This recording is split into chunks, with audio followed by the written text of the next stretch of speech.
Kali ini kita akan membahas tentang makna dari bangunan tradisional Bali, yaitu angkul-angkul. Budaya yang dimiliki oleh masyarakat Bali selalu dihadirkan dalam berbagai hal. Oleh karena itu, tidak heran kalau Anda bakal menemukan bahwa benda-benda yang terlihat sederhana punya makna mendalam. Angkul-angkul merupakan bangunan tradisional khas Bali yang memiliki fungsi utama sebagai pintu gerbang. Ketika berkunjung ke Bali, Anda akan menemukan deretan rumah tradisional yang masih menggunakan keberadaan angkul-angkul. Desain angkul-angkul memiliki bentuk yang berbeda dibandingkan dengan pintu gerbang yang menjadi ciri khas daerah lain. Pintu gerbang tradisional khas Bali ini selalu disertai dengan atap yang disebut dengan kori. Saat ini, ukuran angkul-angkul terkadang disesuaikan dengan jenis kendaraan yang dimiliki. Gerbang tradisional angkul-angkul oleh masyarakat Bali juga kerap disebut dengan nama kori.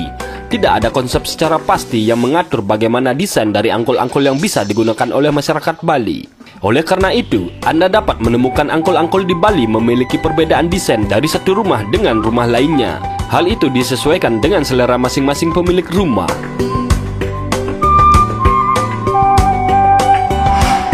Di zaman dulu, angkul-angkul kerap disertai dengan anak tangga. Anda dapat menemukan kori dengan anak tangga naik ataupun turun, disesuaikan dengan kebutuhan.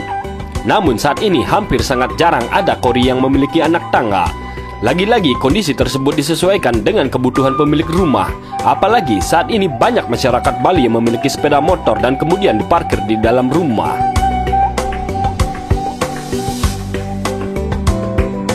Berdasarkan fungsinya, kori memiliki peranan sebagai pintu masuk utama menuju bangunan rumah.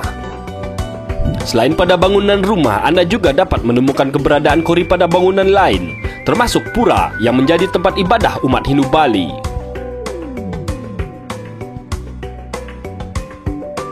Masyarakat Bali memang tidak punya standar mengenai bentuk angkul-angkul yang harus dibangun. Namun dalam pendiriannya, orang-orang Bali percaya kalau angkul-angkul punya makna penting dalam keberadaan sebuah bangunan. Ada 3 makna utama yang bisa didapatkan dari keberadaan sebuah kori di dalam bangunan rumah, yakni 1. Estetika. Keberadaan angkul-angkul memberikan nilai estetika tambah pada desain rumah tradisional di Bali. 2. Magis. Pembangunan angkul-angkul di Bali tidak dilakukan secara serampangan. Pendiriannya dilakukan dengan perhitungan asta bumi serta asta kosala-kosali. 3. Keamanan. Keberadaan angkul-angkul juga punya peran penting untuk menjaga keamanan.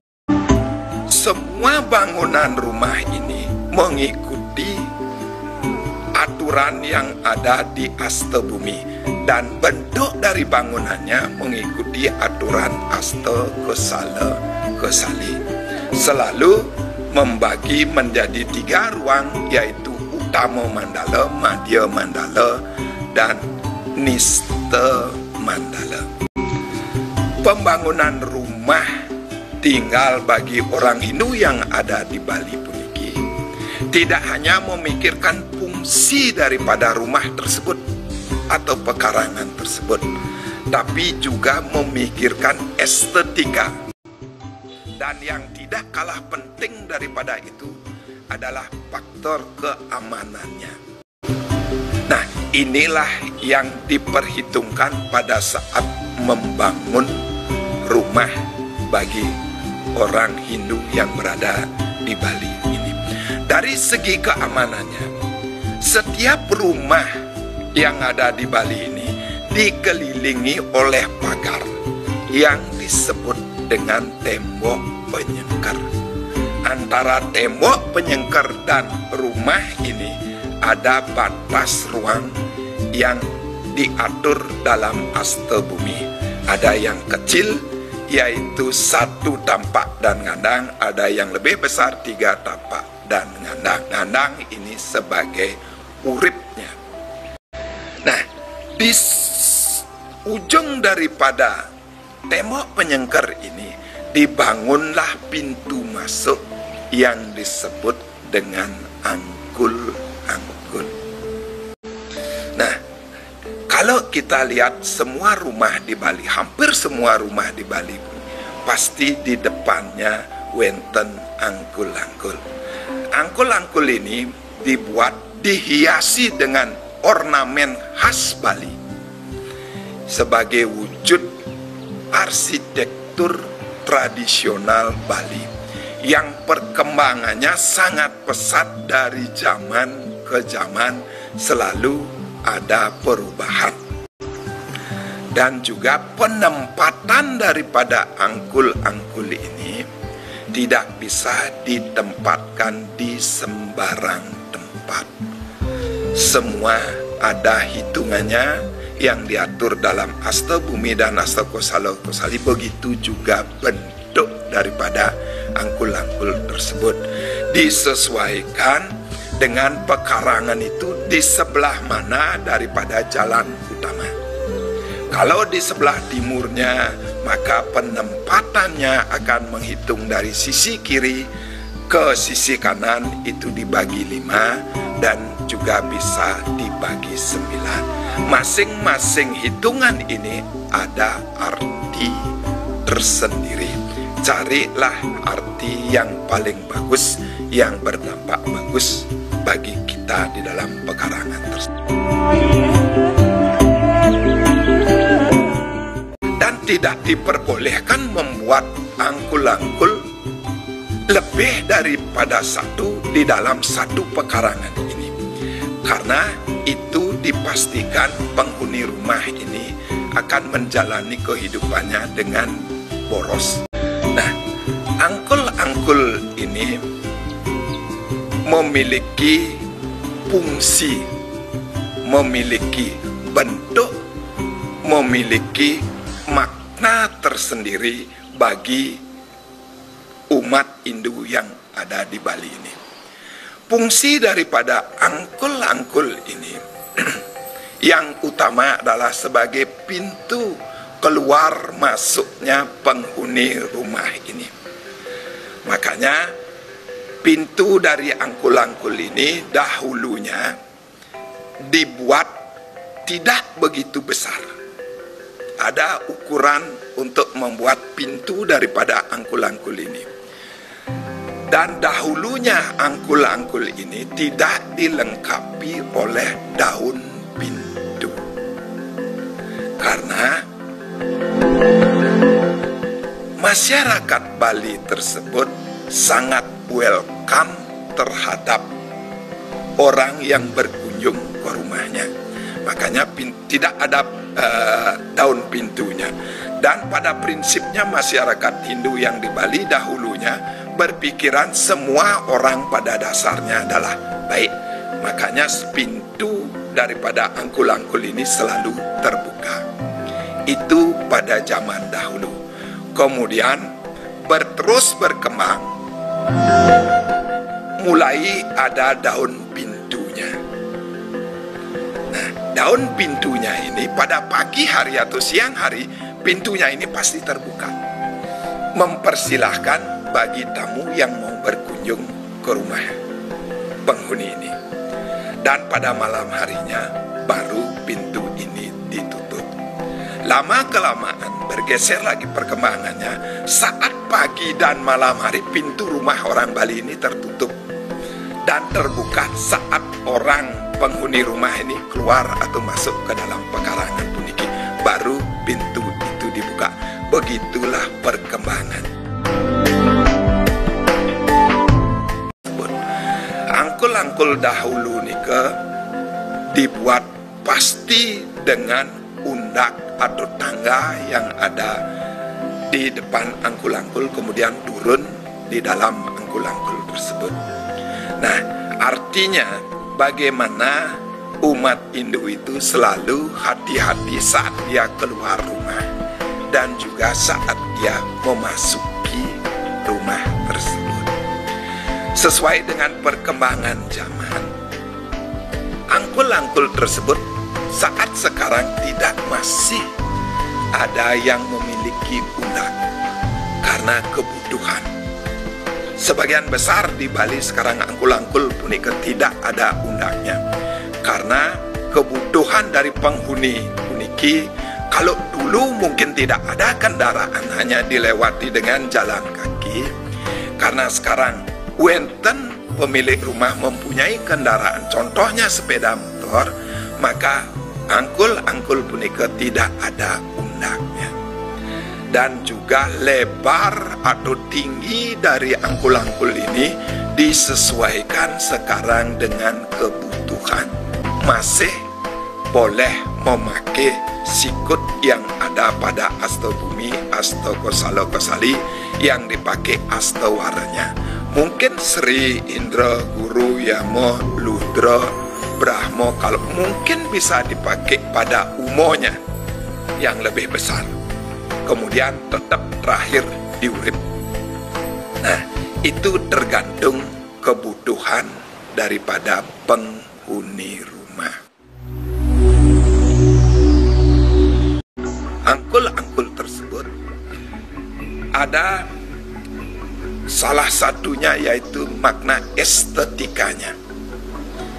Mana estetikanya adalah hiasan yang ada di dalam angkul-angkul tersebut menambah nilai seni daripada angkul-angkul tersebut. Begitu angkul-angkul tersebut seni, maka akan mempunyai nilai tambah estetika bagi seluruh bangunan yang bernuansa Bali puniki. Jadi ornamen yang dipakai di dalam angkul-angkul puniki yaitu ornamen khas Bali, yaitu sebagai wujud arsitektur tradisional Bali puniki ada di sebelah atas, samping kanan dan samping kiri. Salah satu ornamennya yaitu wenten atau ada yang berbentuk karang bomo. Biasanya karang bomo ini ditempatkan pada angkul-angkul atau bahasa Balinya juga ada yang menyebutnya kori. Yaitu kalau di pura itu disebut dengan kuri agung. Nah, disinilah karang bomo itu ditempatkan di bagian atas. Karang bomo ini adalah simbol daripada penguasa hutan. Kemudian ada yang untuk tempat tinggal raja yang disebut dengan puri. Itu memakai hiasan karangsai. Karangsai ini adalah isi daripada hutan tersebut. Kemudian rumah orang kebanyakan di Bali biasanya memakai di atasnya hiasan bun-bunan. Ini simbol daripada hutan tersebut. Makanya di dalam angkul-angkul ini bagaimana manusia menyelaraskan hubungan antara manusia dengan alam. Inilah wujudnya atau simbolnya. Hutan itu harus tetap lestari, bagaimana menjaga raja daripada hutan, isi daripada hutan dan tumbuh-tumbuhan yang ada di hutan. Kembali tidak katakan untuk menjadi bahagia, jagalah seluruh isi alam dengan cara selaras berhubungan dengan alam. Itulah makna yang ada di dalam ornamen atau hiasan angkul-angkul. Ada juga karang gajah, karang paksi, itu semua menyimbolkan isi daripada hutan tersebut.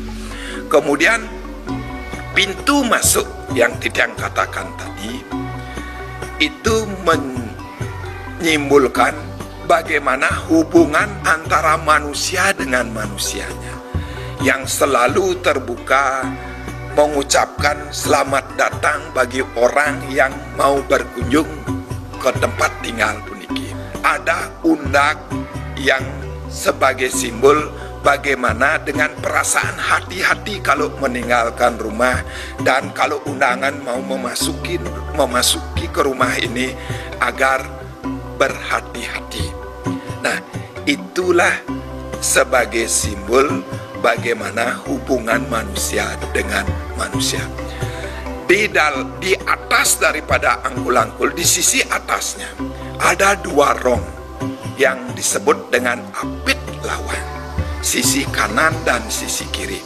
Itu adalah untuk persembahan yang ditujukan kepada manifestasi Tuhan dalam wujud Sang Dwara Pala, yaitu Dwara artinya adalah pintu, Pala artinya penjaga.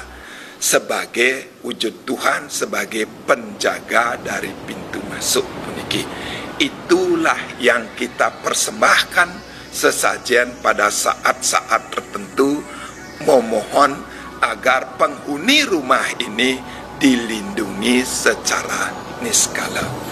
Dan ada juga yang menggantikan apit lawang ki dengan patung. Ada patung maha kala doro kala. Inilah perwujudan daripada duara bala tersebut. Nah, itulah nilai estetikanya. Kemudian yang kedua adalah nilai magisnya. Yang pertama, nilai magisnya yaitu kalau ukuran pintunya wenten sanemungah ring setiron asto kosalo kosali, yaitu penyengking lebar daripada pintu itu. Penyengking yang dimaksud adalah kalau kita bertolak pinggang seperti niki, diukur dari sudut siku yang paling kiri dengan siku yang paling kanan, diukur pada orang yang paling tua di pekarangan tersebut. Segitulah lebar daripada pintu angkul-angkul yang dibikin. Itu disebut dengan penyengking. Atau tangan dikepalkan, ditaruh di depan perut dan diukur dari ujung siku kiri ke ujung siku kanan. Segitulah lebar daripada angkul-angkul. Satu lagi, untuk lebar dari angkul-angkul punika bisa dipakai 3 tapak lan ngandang. Ini adalah aturan diambil daripada Hastawara, yaitu Sri Indra Guru 3 puniki. Kemudian penguripnya ngandang niki. Kemudian ukuran tinggi daripada pintu angkul-angkul niki yaitu penyujuh, yang disebut dengan penyujuh yaitu kalau kita berdiri, tangan kita rentangkan ke atas, maka ketinggian dari kaki di bawah sampai ujung jari di atas, itulah tinggi daripada angkul-angkul tersebut. Selalu diukur dari orang yang paling tua yang menghuni rumah tersebut. Setiap pembangunan angkul-angkul pasti akan menghitung kapan angkul-angkul itu dibuat. Ini ada aturan yang mengatur, yaitu yang disebut dengan wariga dewasa. Dicarikan hari-hari tertentu saat memulai membuat angkul-angkul tersebut. Sedikit dengan dewasa ini, kalau kita melihat sasih yang bagus, itu adalah pada sasih kesanga. Kemudian di bawah sasih wenten penanggal pengelong, kita ambil pada saat penanggalnya, yaitu penanggal 1, 2, penanggal 5, penanggal 7, kemudian penanggal 10, penanggal 11, dan penanggal 13. Itulah penanggal yang dipakai. Kemudian turun dari penanggal wenten wawaran. Wawaran yang dipakai kita ambil sabdawaranya, yaitu kita ambil harinya pada saat somo. Yang bagus harinya pada saat Buddha, yang bagus harinya pada saat Waraspati, dan yang bagus juga harinya pada saat Sukra. Itulah sabdawara. Kalau sangawaranya diambil pada saat tulus atau pada saat dadi. Kalau pada saat dinanya berusahalah untuk mencari kala ngadeg dan menghindari karma. Itulah waktu yang dipakai untuk pembuatan angkul-angkul ini, agar angkul-angkul ini mempunyai kekuatan yang berguna bagi penghuni daripada pekarangan tersebut.